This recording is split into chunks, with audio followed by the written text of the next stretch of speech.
Tamara Banks, and welcome to Denver Decides. This community partnership is dedicated to accessible and transparent elections. The partnership includes the League of Women Voters of Denver, Interneighborhood Cooperation, and is presented by Denver 8 TV. Our mission today is to present a ballot issue form in anticipation of the general election coming up on Tuesday, November 6th. Among the numerous amendment and ordinance questions on this year's ballot is Constitutional Amendment 73. Now, if approved, this measure would increase state taxes for preschool through high school public education. Beginning at my right is Ken DeLay from the Colorado Association of School Boards, who will be speaking in favor of Amendment 73. And on my left is Linda Gorman from the Independence Institute, who will be speaking against Amendment 73. Welcome to you. We will begin with 1 minute and 30-second opening statements from both speakers. Ken DeLay, you're up first, speaking for Amendment 73, and you have 1 minute and a half. Thank you, Tamara. Colorado has one of the fastest growing economies in the country and has had that economy for some time now. Nonetheless, we spend about $2,800 per kid less than the national average for our public schools. We lag behind such states as Mississippi and Alabama in our per pupil funding. That has led to teacher shortages. It's made us less competitive with our wages, particularly in the rural areas where the average teacher salary is about $38,000 a year. Amendment 73 would permit Colorado to attract and retain highly qualified teachers, build better science, vocational, literacy, and mental health programs in our schools. Right now, the Colorado tax code is upside down. Those who are high-income earners pay a lower percentage of their income in state and local taxes than does the average middle-class household. Amendment 73 would put that tax code right side up and have our wealthier homeowners paying a similar percentage of their income. Thank you. And now an opening statement from Linda Gorman, speaking against Amendment 73. Well, we've had extensive research on student achievement over the last 25 years and how it relates to spending. And what we've seen is that there isn't any relationship. Colorado pretty much spends on average for the states. It pays its teachers about average. What matters with schools is you have to change what schools do, not what they spend at current levels of spending, if you want student opportunities to increase. And what this amendment does is it simply locks existing spending in place. It throws more money at the schools, but it doesn't change what the schools do. Colorado school spending is currently the highest it's ever been, and the rate of increase is faster than it was before the Great Recession. What this amendment does is tax productive activity. We go from a flat tax where everybody pays the same percentage of their earned income to one with very progressive divisions. The thing here is that it's focused on small businesses. Most of the businesses in Colorado file as individuals. The reason this is structured the way it is so that it taxes the businesses but not the voters. That's why it starts at $150,000. So what you get is you get more of, let's see, if you tax something, you get less of that activity. This amendment taxes productive activity and then sends money that is taken from that productive activity to the schools. It also will increase your property taxes. And so that harms homes, that harms families, and that harms children. Now, Linda, you will have 30 seconds for a rebuttal to Ken DeLay's opening statement. Well, I think that we can argue about the numbers all day long. We are publishing a paper that shows the numbers. Colorado school spending has been increasing just fine. The question is what schools do, not what they're spending. However, we know for sure that tax increases are bad news for businesses. This will give Colorado the 9th highest marginal tax rate in the country.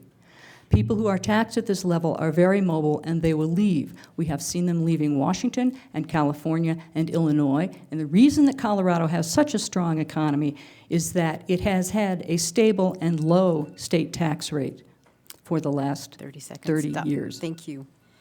And now, Ken, you have 30 seconds for... Well, I would encourage everybody to go to the tax calculator on the Colorado School Finance Project's website. Figure it out for yourself.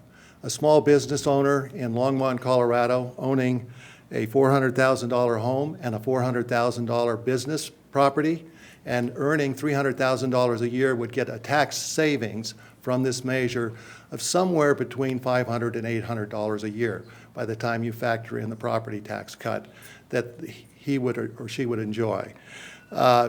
Actually, funding does matter for our schools. And there's a lot of research that says, particularly for low-income students, it matters a lot. Thank you. Now for our cross-examination rounds, beginning with Ken DeLay. You may ask Linda Gorman a question, and Linda, you have 1 minute to reply. Ms. Gorman, I know that the Independence Institute has on the ballot a Fix the Damn Roads proposal, which would propose to fund significant improvements to our transportation system without a tax increase, which means that the funds to cover that debt will come out of other parts of the state budget, meaning K-12. How do you intend to address those additional cuts from K-12? It doesn't cut anything. We've already been paying the transportation bonds.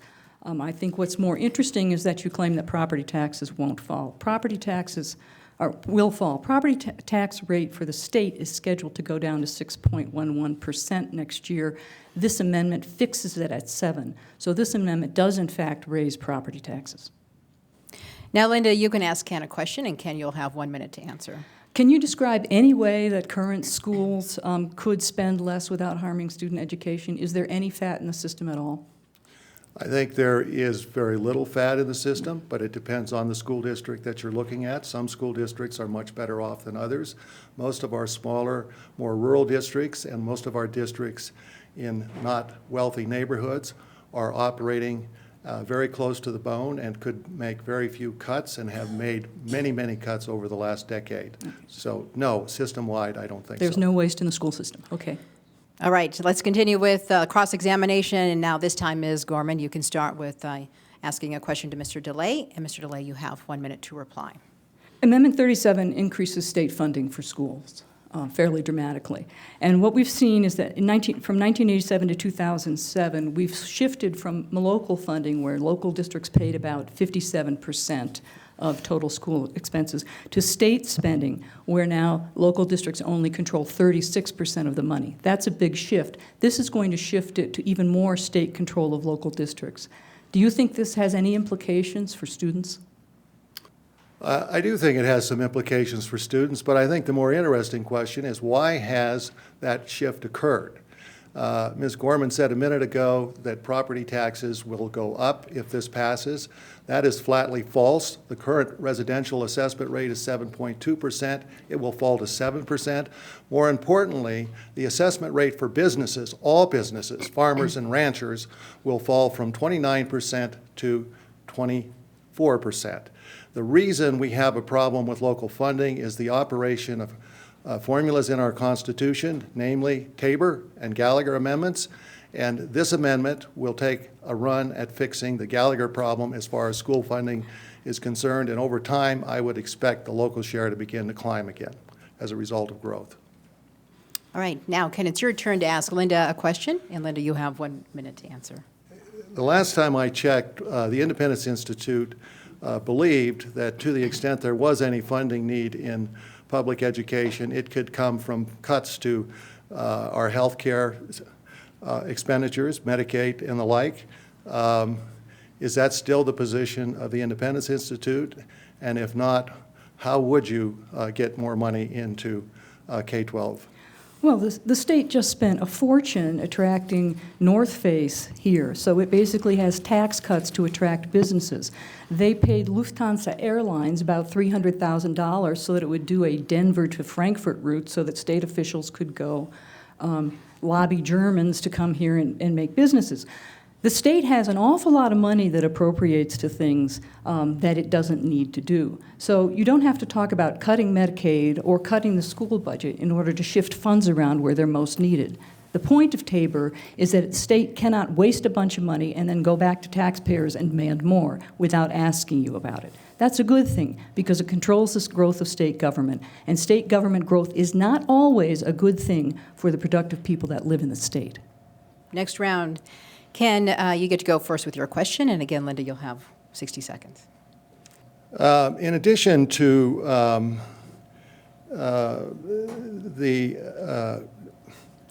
if Colorado has one true tax group of people that pay more taxes than they should, it's the business property taxpayers.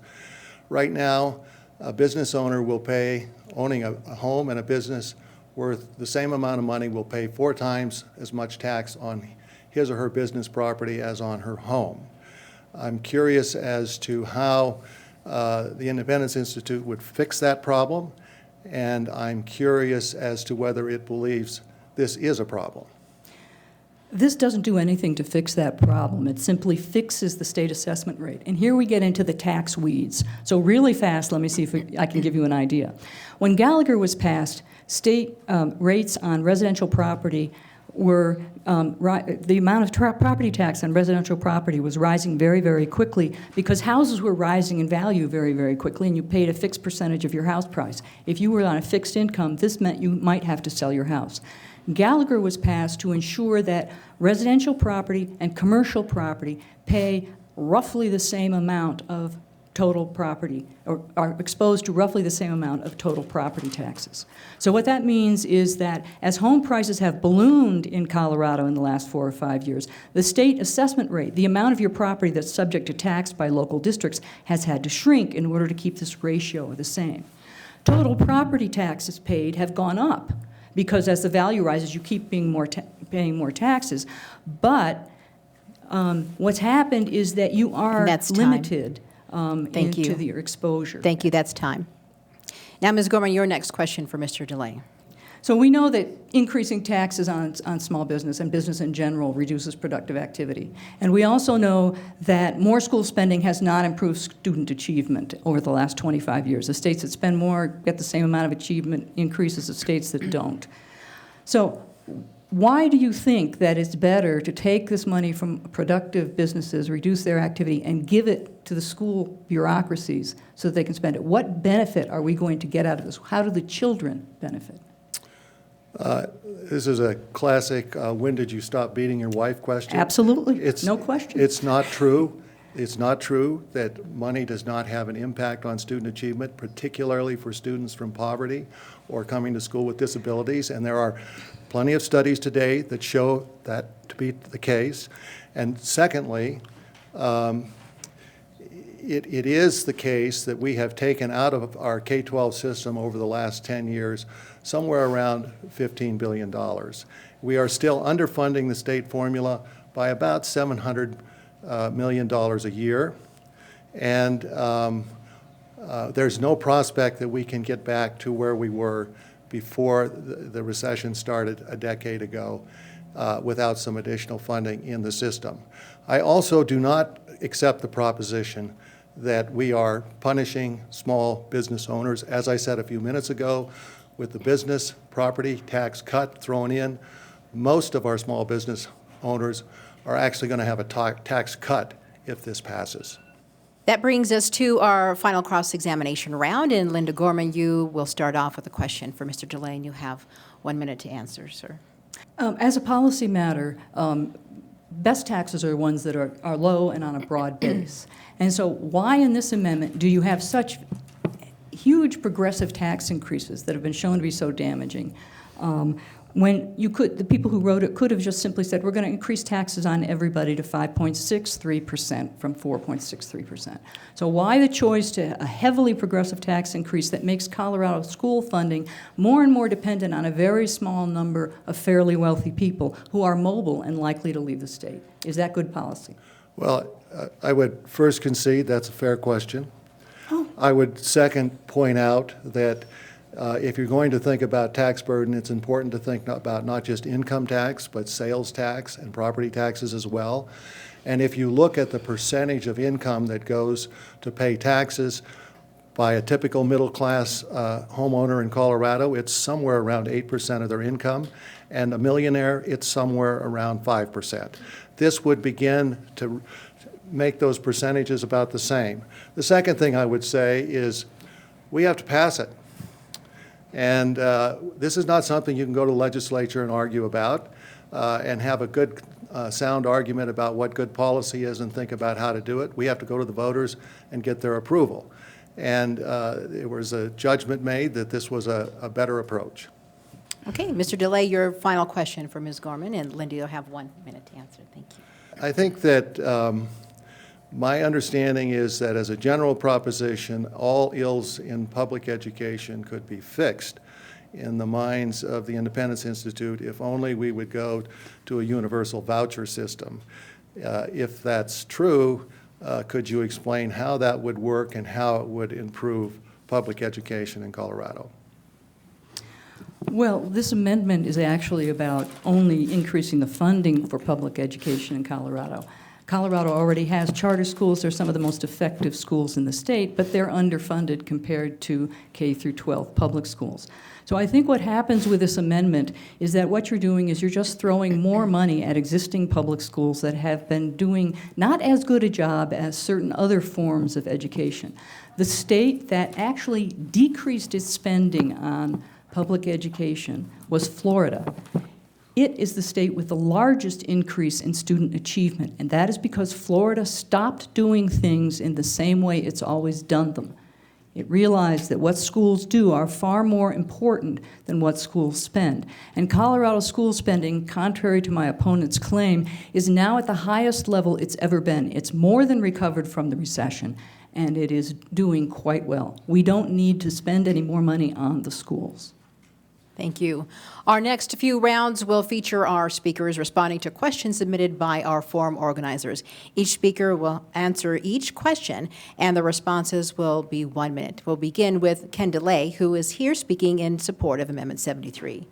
Mr. DeLay, the first question is, could and should the issue of education funding be addressed at the statute level rather than amending the Constitution? Sure, if we could. We have, in Colorado, put into our Constitution essentially our tax code. Tabor and Gallagher are both in the Constitution. Amendment 23 is in the Constitution. If I had my druthers, I'd take all three out, and then the legislature could address school funding. However, we do have those things in our Constitution, and we cannot increase funding without going into the Constitution itself to permit some change. Amendment 73 does have the virtue that it changes the Constitution only where it needs to, and it puts the rest of the authority over to the legislature. For example, the legislature has the authority and the power under Amendment 73 to make adjustments in these tax rates for inflation in the future. Ms. Gorman? You can answer that question. I can answer that question yes. as well? Would you like me to repeat it? I think it is bad policy to put fiscal matters like this in the state constitution. One of the good things about the Taxpayers' Bill of Rights is the legislature has to ask you before it takes more of your money. If you're a legislator in the State House, you do not get Legislator of the Year awards by saying, no, you can't have any more money when people come down and ask. There's a natural bias towards increasing spending if things reside in the legislature, and you need the taxpayers as an outside check. So the Taxpayers' Bill of Rights provides a good check on the legislature, and this amendment blows a hole in the Taxpayers' Bill of Rights, and that is not a good thing. In terms of fiscal policy, this requires the same amount or increasing amounts of spending on public schools, even if enrollment falls, even if technology improves and we don't need to spend as much on kids' education to get good results. You still have to spend the same amount mindlessly because these taxes can only be used for K or preschool through 12 public school spending. Next question from organizers for our guests, and Ms. Gorman, you will respond first. You have 1 minute to answer. Opponents of Amendment 73 claim it will raise corporate taxes nearly 30%. Will 73 negatively affect small businesses and startups? Yes, it will negatively affect them. The reason is that one thing people don't understand is most small businesses are pass-through corporations, and they file as individuals. Let me give you a simple example. I am supported by a small business. So one time we needed an extra air compressor for our shop. Those things are very expensive on an industrial scale, $35,000 to $50,000. Where does a small business get that money? It gets it from its profits last year. So you have to save from whatever your income was last year in order to fund your air compressor next year. This amendment would take that money from me because I file as an individual, and I would be able to save less to grow and expand my small business. So this is very damaging. You have to think about low, broad tax rates, not highly progressive rates on people who are very productive and happen to be creating a lot of jobs. Mr. DeLay? If Amendment 73 passes, 92% of our taxpayers would not pay more taxes. We would have still the third lowest property tax rates in the nation as a state. We would have the 9th lowest corporate tax rate in the nation. And for those making $200,000 or less in taxable income, they would be paying the 10th lowest income tax rate in the nation. If you factor in, as I suggested, property tax cuts for business owners, most small business owners, even when they flow that income through to themselves, will see a net tax savings if this passes. The truth of the matter is, you cannot have more funding for public education without increasing taxes somewhere. This is an effort to make our tax system more equitable between income classes and an effort to fund more schools. Let's continue with the question submitted by forum organizers. Ken, you will respond first. You only have 1 minute to answer. The question is, what do you predict will happen to education funding in Colorado schools if 73 does not pass? Well, as long as the economy stays strong, it will probably stay roughly where it is right now. Incidentally, if you adjust for inflation and caseload, that is the number of pupils, we are not funding where we were 10 years ago still. I think that the next time we have a recession, we will see further cuts to our education system. It's interesting that even though we're funding at the same level we were a decade ago, we have passed much additional legislation. The obligations on the schools are much heavier than they used to be. I would just say, Florida was brought up. We do better than Florida. Florida spends a lot more money than we do on kids. And if we could get to where Florida is, I'd feel pretty good. All right. Now, Linda, your response? Well, I think what's going on here is the claim that school spending has not recovered from the recession is simply false. We published the state data. They tried to put this in the Blue Book. We argued that you can't do this because state spending has not been reduced, and in fact, it hasn't been reduced. It's increased all the time. You don't need to increase tax rates to get more spending. If you keep low tax rates and people are growing the pie, then a 4.63% slice of a bigger pie is more money for schools. And that's why Colorado school spending has continued to increase since the recession. There were 2 or 3 years when it cut back because the recession was so bad that everybody's spending had to cut back. But now it's recovered and it's growing even faster. So before you monkey around with tax rates, you need to be very, very careful about what they're likely to do to the businesses that are staying around, because children do not do well when their families are stressed. And one of the ways you stress families is to make it difficult for people to get jobs. Thank you. And our final round of submitted questions, and Ms. Gorman, you will be the first to answer. If 73 is passed, will any of the newly raised money go to unfunded retirement benefits for teachers? And is that a reasonable use of new tax dollars? Well, the major amount of this money simply goes to districts in an outright per pupil sized grant. So I would assume that a lot of the districts which are under stress because para has been unfunded for 20 years probably will use some of it to, fund their para obligations because money's fungible at the district level and they can spend it on whatever they want. Is this a good use of the funds? There are lots of reasons to say that it isn't. I think if you want to put para on a stable basis, the people who are getting the benefits from the retirement should pay for it. On the other hand, the state has systematically underfunded it for 25 years. So I think probably a legislative grant or something like that so that general taxpayers bear the cost would be a good thing. On the other hand, if you just keep doing what you've been doing, It's not clear that the money will be used to defray para costs. It could be spent on something else, and we still would have an unfunded pension system. This amendment is very interesting in that it has very few controls on how this money is spent. And now your response, Mr. DeLay. Well, the money that's raised by Amendment 73 will go to our school districts. Almost every school district in Colorado, school districts representing 86% of our students, has adopted a resolution describing how they will use that money. Most of it will be to improve local programs, to make their salaries more competitive.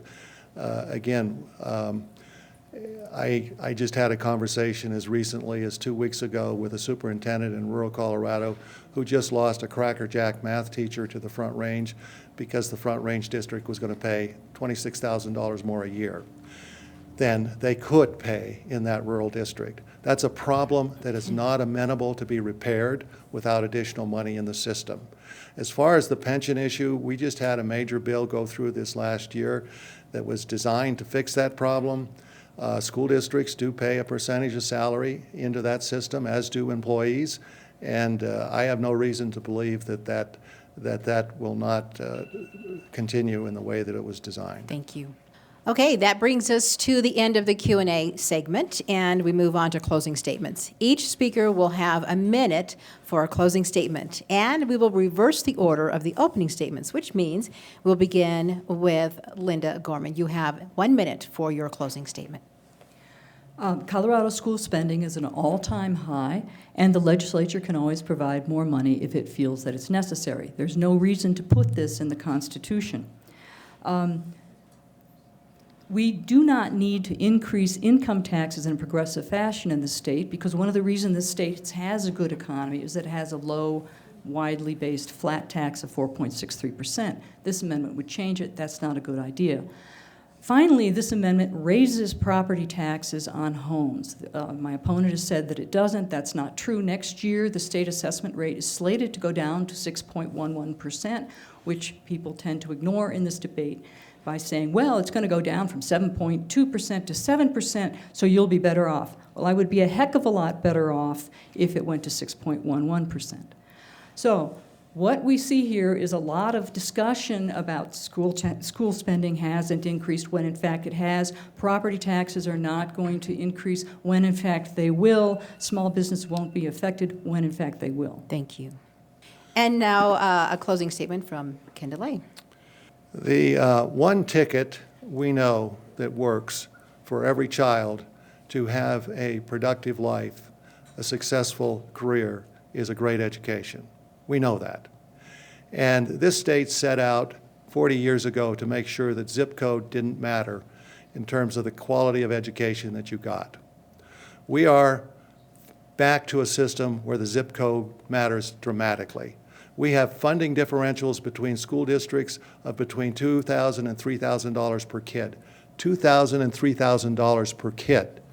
And the districts on the wrong side of that divide are rural, have high percentage of their students in poverty, and those inequities can be addressed significantly if Amendment 73 passes.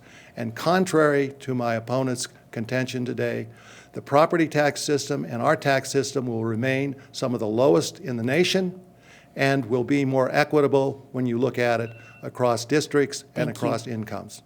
Thank you. Now it's the audience's turn. Let's show our appreciation to our guests for their participation, and thank you. Thank you both. We hope we've given you a fair look at the pro and con arguments for Amendment 73.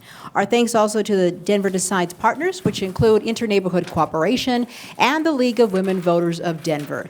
Denver Decides is presented by Denver 8 TV. Remember, the election is Tuesday, November 6th. Let your voice be heard. Be sure you are registered to vote and make sure to vote. For complete election information online, go to www.denverdecides.com. I'm Tamara Banks. Thanks for joining us.